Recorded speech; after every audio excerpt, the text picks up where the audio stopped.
ये बहुत गलत जानकारी के मुझे लगता है जिस भी भाजपा के विधायक ने ये बात कही है, उनको निश्चित तौर पे पूरी जानकारी नहीं। और जिस तरह से उन्होंने इसको प्रेज़ेंट करने की कोशिश की है कि मंडी से कोई भेदभाव हो रहा है, ये बिल्कुल गलत है। सरकार एक व्यवस्था परिवर्तन के तहत आप एजुकेशन डिपार्टमेंट की बात करें या हेल्थ डिपार्टमेंट की बात करें, बहुत तेज़ी से इसमें बड़े फैसले लिए जा रहे हैं और बड़े बदलाव किए जा रहे हैं। और आपके सामने है कि एजुकेशन में हमने बड़ी तेज़ी से अपनी क्वालिटी एजुकेशन को हर तरह से इंफ्रास्ट्रक्चर को या सीबीएसई की तरफ जाने की बात है और बहुत सारे फैसले एजुकेशन में लेने के बाद आज उसमें बहुत सारी परिस्थितियां बदली हैं। उसी तरह हेल्थ सेक्टर में माननीय मुख्यमंत्री जी ने जो पिछले दिनों फैसले लिए, उसमें बहुत सारे डॉक्टर्स की भर्तियां 200 के करीब हमने पब्लिक सर्विस कमीशन से पहले की और 200 के करीब और कैबिनेट ने जो है डॉक्टर्स की नई भर्तियां कर रही है। और आपके सामने 400 असिस्टेंट नर्सिस की भी भर्तियां हो रही है और उससे पहले 600 के करीब नर्सिस की भर्तियां सभी मेडिकल कॉलेजेस में की गई। और सोच सरकार की बड़ी साफ है कि हेल्थ एक ऐसा सेक्टर है जिसमें बहुत कुछ करने की आवश्यकता है।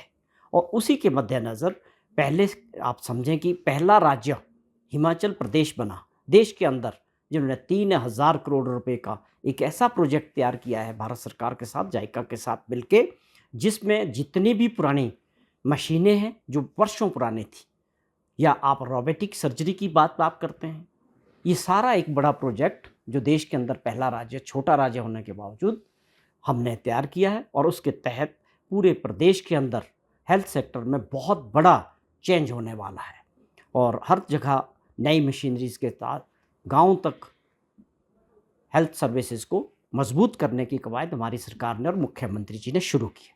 मैं समझता हूँ इसको समझना चाहिए विपक्ष के नेताओं को भी और समाज के सभी लोगों को भी कि इस समय की आवश्यकता है कि हेल्थ को हम और अच्छा करें, हेल्थ सर्विसेज हमारी अच्छी हो और सरकार उसमें सही कदम ले रही है। सुझाव के तौर पे विपक्ष के नेता हो या कोई माननीय विधायक हो, वो अपना सुझाव दे सकते हैं सरकार को, माननीय मुख्यमंत्री जी को, कि इसमें कहीं और आपको और अच्छा करने की संभावनाएं नज़र आती है तो आप सुझाव के तौर पे दें। आप हर वक्त क्रिटिक्स होके बिना जानकारी के और अधूरी जानकारी के जो लोगों के बीच और मीडिया के ज़रिए एक गलतफ़हमियाँ पैदा करना चाहते हैं, उससे प्रदेश का और प्रदेश के लोगों का फ़ायदा होने वाला नहीं है। आप इस पूरी बात को समझें। अगर आपको समझ नहीं आ रही है, विपक्ष के नेताओं को अपनी टीम लेके माननीय मुख्यमंत्री जी से समय लेके पूरी बात के लिए हम ओपन हैं कि आप इस पे बहस चाहते हैं या आप चाहते हैं कि हमारा विज़न क्या है हेल्थ सेक्टर में, उसको आप समझना चाहते हैं, तो आपका स्वागत है। आप माननीय मुख्यमंत्री जी से समय लें, आपको पूरा बता दिया जाएगा कि क्या कुछ करना चाह रहे हैं हिमाचल प्रदेश को हेल्थ की दृष्टि से भी, हेल्थ सर्विसेज की दृष्टि से भी अव्वल राज्य बनाने के लिए। अब आपने जो ज़िक्र किया कि 40 लोगों के एक दिन में डॉक्टर्स के एमओज़ के ट्रांसफ़र्स हुए हैं मंडी मेडिकल कॉलेज से, उसको मैं आपको बता दूं, उसका सबसे बड़ा कारण ये है कि हमारी सरकार ने बनने के बाद हेल्थ सेक्टर में अलग अलग कैडर किया है। यहाँ समझने की बात है, एक डायरेक्टर हेल्थ सर्विसेज है, एक डायरेक्टर मेडिकल एजुकेशन है, दो डायरेक्टरेट काम करते हैं। हमने इसका कैडर अलग कर दिया। पहले क्या होता था कि वही लोग मेडिकल कॉलेजेस में भी सर्विसेज देते थे और वही लोग डायरेक्टर हेल्थ सर्विसेज में भी काम करते थे। अब मैं आपको बताऊं कि मेडिकल एजुकेशन में आगे हमारे मेडिकल कॉलेजेस, उनका डायरेक्टरेट अलग किया गया है, उनका कैडर अलग कर दिया गया है। चाहे वो नर्सिस की बात है, चाहे पैरामेडिकल की स्टाफ की बात है, उसी तरह हम डॉक्टर्स को भी कर रहे हैं कि जो डॉक्टर्स मेडिकल कॉलेजेस में रहेंगे वो उनको पढ़ाना भी है, वो टीचर्स भी होंगे। उसी के तहत एक बड़ी व्यवस्था की जा रही। अभी हम कोशिश कर रहे थे, यहाँ से ट्रांसफ़र करते थे, लोग अपनी कैंसिल करके कहीं दूसरी जगह जा रहे थे। अब बड़ा साफ होगा कि जो हेल्थ सर्विसेज है, वो जितने हमारे डिस्ट्रिक्ट हॉस्पिटल्स है, ब्लॉक लेवल है, प्राइमरी हेल्थ सेंटर्स है, रूरल जगह में जो भी सर्विसेज है हेल्थ की, वो डायरेक्टर हेल्थ सर्विसेज के अंडर आएगी और डायरेक्टर मेडिकल एजुकेशन के अंडर जितने भी हमारे मेडिकल कॉलेजेस हैं वो रहेंगे। तो इस तरह से अलग अलग कैडर हो गया। अब मंडी में जो 40 लोग बदले हैं, वहाँ निश्चित तौर पे असिस्टेंट प्रोफेसर्स की भर्तियां हो रही है, उनका कैडर था। ये लोग कहाँ से थे? ये लोग जो थे 40, ये डायरेक्टर हेल्थ सर्विसेज के हैं। ये वहाँ जो अपनी जो है सेवाएं देंगे। लेकिन मंडी के लिए जो हमारे पास और जगह में मेडिकल कॉलेजेस में डॉक्टर्स हैं, उनको हम बहुत जल्दी विदिन 15 दिन के अंदर असिस्टेंट प्रोफेसर्स मिलेंगे और सीनियर डॉक्टर्स मिलेंगे। तो ये एक व्यवस्था का काम है। ये स्वास्थ्य सेवाओं को मजबूत करने के लिए बहुत बड़ा फैसला लिया गया है। ये बात सही है कि पिछली सरकार जो 5 वर्ष तक जयराम जी की रही, वो कमज़ोर सरकार थी, वो फैसले लेने में डरती थी वो सरकार। लेकिन माननीय मुख्यमंत्री जी ने अपने 3 साल के कार्यकाल में ये दिखा दिया है कि हमको प्रदेश हित में, लोगों के हित में फैसले लेने से डरना नहीं चाहिए। जब हम फैसले लेंगे तभी उसके परिणाम आगे अच्छे आएंगे।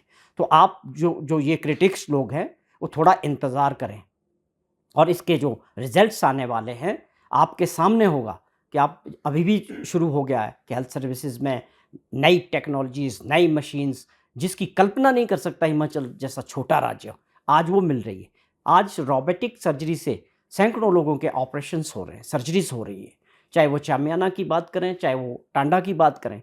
और उसी तरह से पेट स्कैन मशीन आ रही है, जो सबसे एडवांस मशीन्स है, जिसके लिए हमारे लोगों को, हिमाचल प्रदेश के लोगों को स्कैनिंग के लिए, पेट स्कैन के लिए या आप दूसरी एमआरआई के लिए बाहर जाना पड़ता था, प्राइवेट क्षेत्रों में जाना पड़ता था और पैसा भी लगता था। वो सारी सुविधाएं सरकारी हॉस्पिटलों में मिलना, ये अपने आप में बहुत बड़ा फैसला है। और ख़ास तौर पे उन लोगों को जो अपने समय में कुछ नहीं कर पाए बड़े फैसले, उनको बोलने का कोई अधिकार नहीं है। अगर हम कुछ अच्छा करना चाह रहे हैं, उसमें रोड़ा अटकाने के बजाय उसमें सहयोग करने की बात करें। अगर समझ नहीं आ रहा तो जैसा मैंने पहले कहा कि समय लें, माननीय मुख्यमंत्री जी से पूरी योजना हेल्थ के लिए क्या है, उनके पास क्या विज़न है, उसको समझें। कांग्रेस सरकार जो है अपने 3 साल का रिपोर्ट कार्ड भी प्रस्तुत करेगी। की सरकार और जो भी भाजपा के बड़े नेता थे, माननीय प्रधानमंत्री और सब बड़े लोगों ने बड़ा कोशिश किया मिशन रिपीट, लेकिन हिमाचल प्रदेश के लोगों ने वो फेल किया। और कांग्रेस की सरकार को और माननीय मुख्यमंत्री सुक्खू जी को मौका दिया है सेवा करने का। 3 साल का कार्यकाल हमारा चैलेंजेस वाला था, चैलेंजेस थे। आर्थिक दृष्टि से बहुत बड़ा चैलेंज था, उसमें हमने पार पाया। बड़ी तेज़ी से सुधार हो रहा है, प्रदेश की आर्थिक स्थिति मजबूत हो रही है। उसका कारण है कुछ बड़े फैसले लिए गए हैं, खर्चों को कम करना, नई आमदन को जोड़ना, या भारत सरकार के साथ या हर जगह अपने अधिकारों की लड़ाई लड़ना। उसमें आप ओबराय जैसे होटल को प्रदेश को वापस लेना, या आप ये समझें कि बिजली प्रोजेक्ट्स में 12% से 18% फी पावर की लड़ाई लड़ना सुप्रीम कोर्ट तक, ये बड़े फैसले थे। इस पे विपक्ष वाले बात नहीं करते हैं, इसकी बात नहीं करेंगे वो कि यार क्या ये गलत है, इसमें काम हुआ, इसमें हमारी सरकार ने सोच के इन चीज़ों को उनके हाथों से लिया और ये प्रदेश की जनता का अधिकार था। और भी लड़ाई लड़ रहे हैं, चाहे पानी के अधिकारों की लड़ाई है, पावर प्रोजेक्ट्स के अधिकारों की लड़ाई है। तो ये बड़े फैसले हुए हैं 3 साल में। और भी क्षेत्र है, जैसा मैंने जिक्र किया कि हमारी जो प्रायोरिटी है रूरल अर्थव्यवस्था को मजबूत करना, एजुकेशन सेक्टर को मजबूत करना और हेल्थ सेक्टर को मजबूत करना। ये मैं ऐसे सेक्टर्स हैं जिसमें परिणाम आने लग गए हैं और इससे भविष्य हिमाचल प्रदेश का सुधरने वाला है। क्योंकि पिछले कई सालों से जो ज़रूरत थी सिस्टम को बदलने की, वो कोई फैसले ले नहीं पा रहा था। फैसले लेने की हिम्मत होनी चाहिए, उसके रिजल्ट्स आएंगे, जहाँ उसमें कमियाँ होगी उसमें सुधार करेंगे। लेकिन ये आवश्यकता थी। ये 3 साल की बड़ी उपलब्धियों को हम मंडी ज़िला में इसका जो है एक बड़ा फंक्शन करेंगे और अपनी 3 साल की कारगुजारी हिमाचल प्रदेश की जनता के सामने रखेंगे, अपना पूरा रिपोर्ट कार्ड 3 साल का। और आने वाले 2 वर्षों के लिए हमारी सरकार प्रदेश के लिए और प्रदेश के लोगों के लिए किन योजनाओं के ऊपर प्राथमिकता के तौर पे काम करने वाली है, और वो सारी योजनाएं प्रदेश हित में होगी, वो विज़न भी वहाँ पर ज़रूर रखा जाएगा। तो ये कार्यक्रम मंडी में होगा और निश्चित तौर पे इसमें हमारा सारा रिपोर्ट कार्ड जो है प्रदेश की जनता के सामने रखा जाएगा।